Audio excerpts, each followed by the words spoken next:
Okay, guys, here we go. Back again with another one. And this one's about to get a little juicy. And if this perpetrator is a male, like I've been saying that he is, some may say this video may even be a little controversial. That's why it's important that I just try to stick with the facts, not try to tell you what I believe, not try to give you my opinion. Just stick to the facts as I see them, and give them to you so you can see them for yourself, and let those facts, speak for themselves.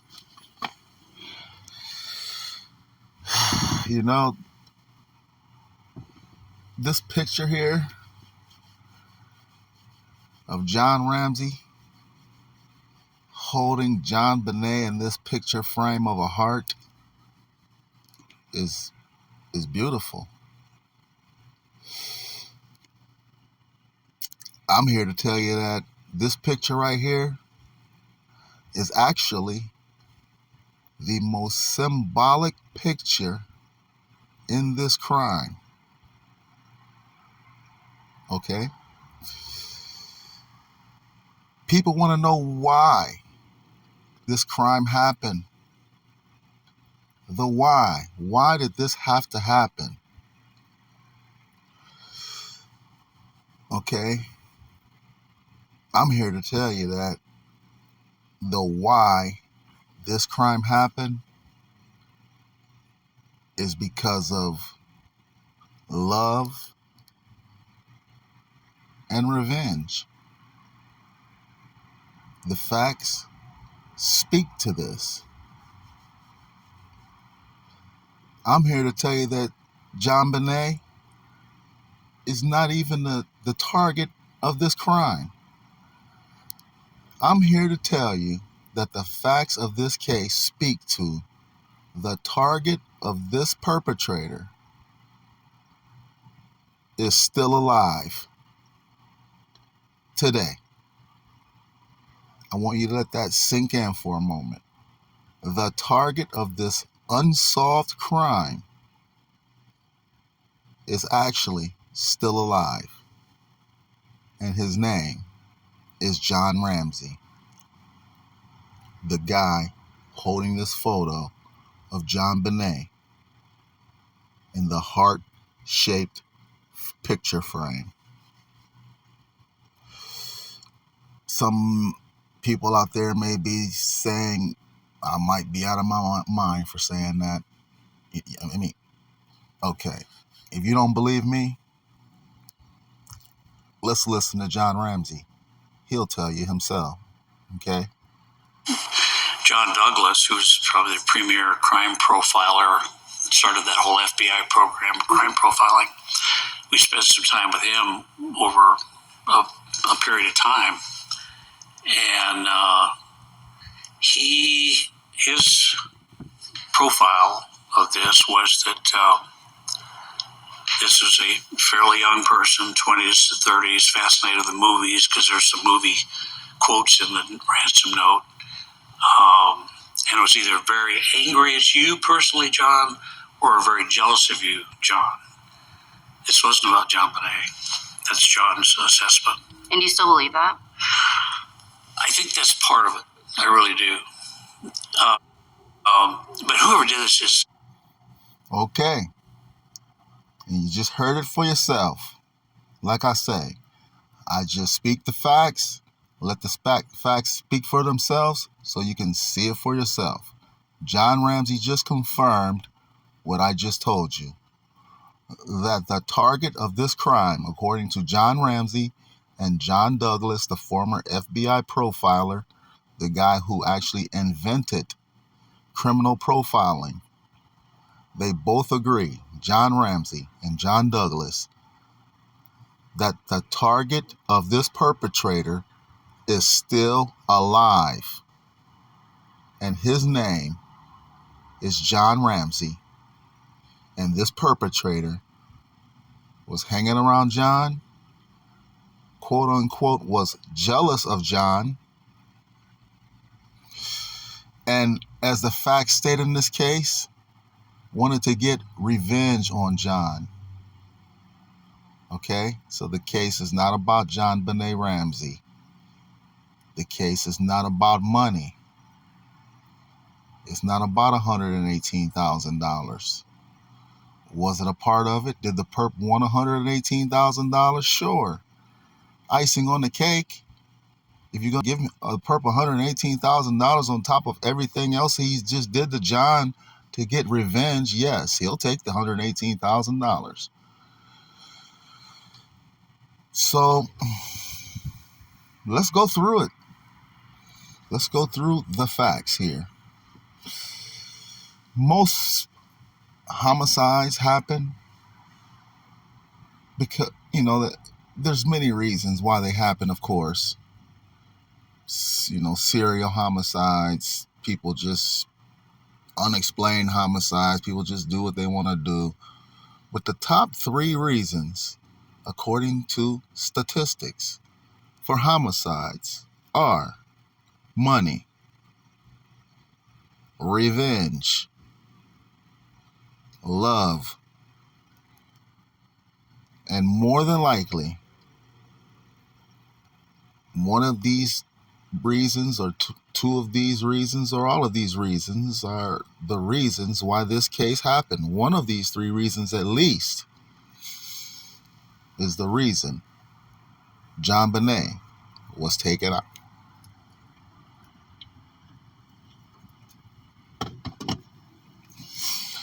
So let's go through them.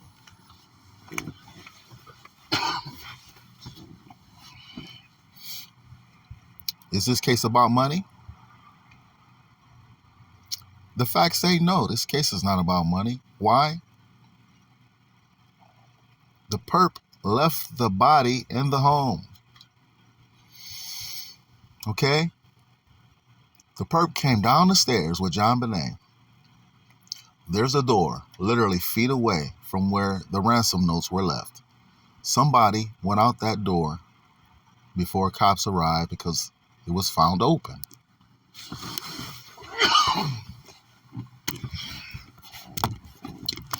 Excuse me. It was found open that morning. Okay? The door was found open, feet away from where the ransom notes were found. The perp has JonBenet in his possession, puts the ransom notes down on the staircase, but does not exit the door. The door that the perp apparently walked out of anyways that morning before cops arrived.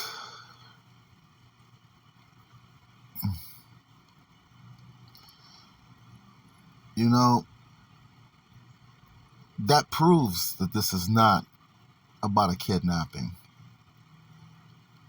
That proves that this is not about a kidnapping going wrong. That proves that something else here is going on. Okay? Something else here is going on. Because the perp does not walk out the door, and I cannot stress that enough. Proving it's not about a kidnapping. The money's not important. The perp takes her all the way down to the basement, okay, and hides her, conceals her. The perp is literally hiding her. If the perp was not hiding JonBenet, the perp would have just let JonBenet lie where he taken her out at. He wouldn't take her to the basement. If he offed her upstairs, he'd have left her upstairs. If he offed her in the living room, he would have left her in the living room. He wouldn't take her all the way down to the furthest room in the basement to hide her, conceal her. He's hiding her for the Ramseys to follow the ransom notes, not call cops, not call friends, give the perp $118,000. JonBenet will then be found hidden in their home. So, it's not about the money. Clearly, the perp left the body hidden in the home. If they find the body, there is no money. If they call the cops, there is no money. Just like they did in this case. They called the cops, there is no money. So the money is secondary in this crime. The frame-up is primary. Ramsey pen, Ramsey paper, Ramsey paintbrush just left hanging from her neck instead of thrown out after the deed was done. Why is it just hanging there and not taken? I mean, the deed is done. You know, there's no reason for that paintbrush to be left there. Hide it. But it's left there purposefully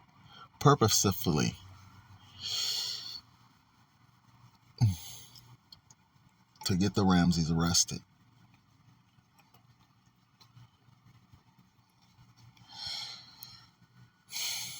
Another thing, the perp claims to be a fat cat in the ransom note. Okay? The ransom note says, "You are not the only fat cat around." He's bragging to John that John is not the only wealthy person around, that the writer has money as well. Okay? Another reason that the money is secondary. People ask, why didn't the perp ask for $1 million? Because the money's secondary. Perp doesn't need it. Okay? Perp just wants this icing on the cake, frame the Ramseys, get revenge on John. So yes, revenge is what this crime seems to be about. Not money. Let's take a look at the revenge. It appears that this perp took out JonBenet to get revenge on John Ramsey. Revenge.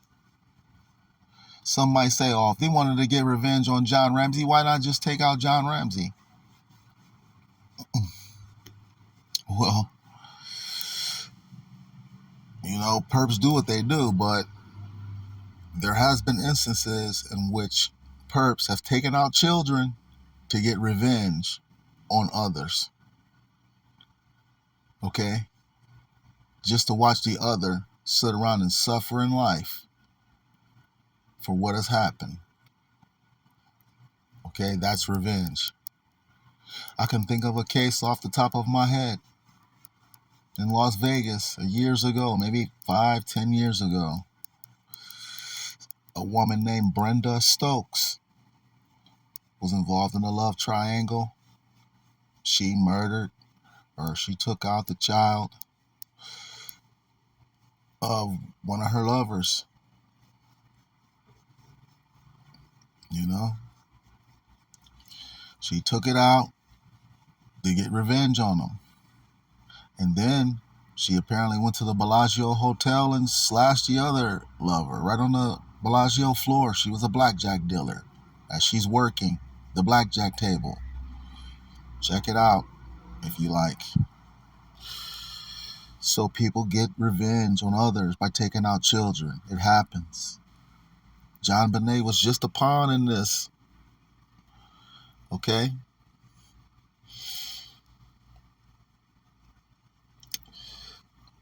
What else is there that John, the ransom note, tells John in the ransom note that this case is about John and JonBenet will be taken out because of John.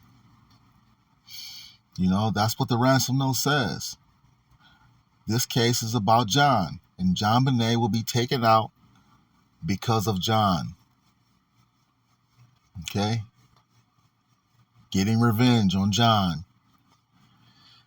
The perp frames the family to get revenge on John. That's revenge. Framing them. Ramsey pen, Ramsey paper, Ramsey paintbrush. That's revenge. Okay, so yeah, this case is not about money.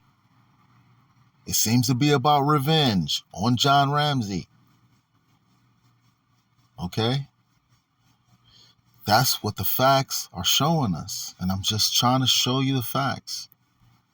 We're walking through them. Finally, is this case about love? I think it's about to get a bit controversial here, because I would have to say yes. This case is about love and revenge on John Ramsey. And again, I mean, if the perp is male, then yeah, whoever this perp is, I think everyone can agree that whoever this perp is, this perpetrator has an emotional attraction to John Ramsey. Okay? Let's go through it.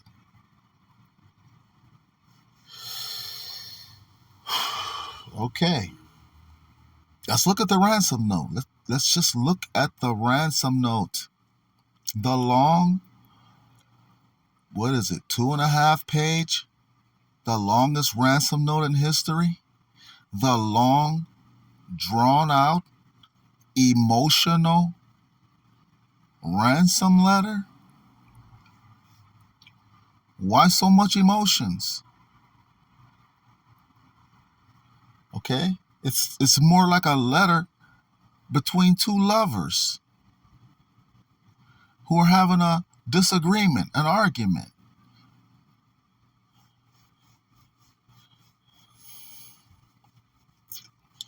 Okay? This perpetrator becomes so emotional over John Ramsey. I want to show you something here. You can see it for yourself. Everybody is always talking about how this perpetrator claims to be a small foreign faction. Small foreign faction this, small foreign faction that. The perpetrator is claiming to be a small foreign faction. I disagree. I disagree in many ways. But here's another reason why I disagree. This perpetrator only temporarily claimed to be a small foreign faction. You know why? Because he started off as a small foreign faction, but as the perpetrator began to write to John Ramsey, the perpetrator becomes so emotional over John Ramsey that it causes the perp to come out of character as a small foreign faction. So by the end of the ransom notes, the perpetrator is no longer a small foreign faction. It's somebody who's intimately close to John Ramsey and is angry with John about something. Okay? This perpetrator writes John, oh John. What, like 3-4 times? Like, why is this perpetrator writing the word name John and John? Like, that's what lovers do in letters when they're having arguments. They write their mate's name, their other's name, their significant other's name over and over again in the note. Okay? Definitely, this perpetrator has emotions for John Ramsey.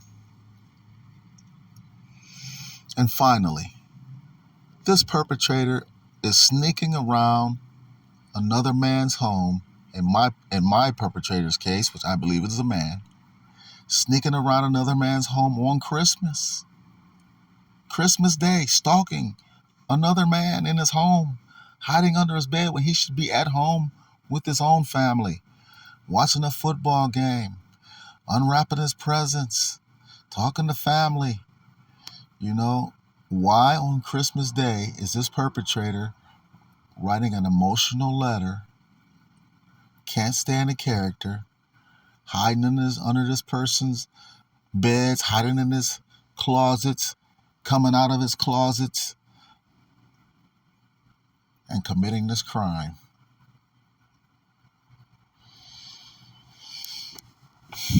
It appears to me that this perpetrator definitely wanted revenge on John Ramsey and had some type of emotional attraction to John Ramsey. This case is about love and revenge, according to the facts.